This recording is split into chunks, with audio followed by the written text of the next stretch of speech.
मोहतरम नाज़रीन, national command and operation centre ने पाकिस्तान सुपर लीग के मैचेस में शायकीन की शिरकत के हवाले से बड़ा फैसला कर लिया है। NCOC ने PSL मैचों के सिलसिले में पाबंदी में मज़ीद नरमी करते हुए 50% शायकीन को स्टेडियम आने की इजाज़त दे दी है।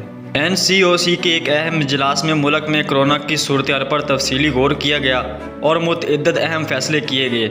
PSL मैचेस के सिलसिले में फ़ैसला किया गया कि 50% शायकीन को आने की इजाज़त होगी। इस वक्त PSL मैच में सिर्फ 20% शायकीन की इजाज़त है। नए फैसले के बाद अब PSL प्ले ऑफ मैचेस के लिए स्टेडियम गुंजाइश के मुताबिक तमाशाइयों की इजाज़त होगी।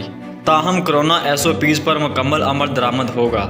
NCOC ने 15 मार्च से इंडोर शादियों की इजाज़त का भी फैसला कर लिया है। ताहम इंडोर शादियों में कोरोना SOPs पर सख्ती से अमल होगा। 15 मार्च से मज़ारात और सिनेमा भी खोलने का फैसला किया गया है। NCOC का कहना है कि समाजी फासले और मास्क के इस्तेमाल पर सख्ती से अमल दरामद किया जाएगा। NCOC ने कारोबारी सरगर्मियों और पारस की बंदिश का दुरानिया भी ख़त्म करने का ऐलान कर दिया है।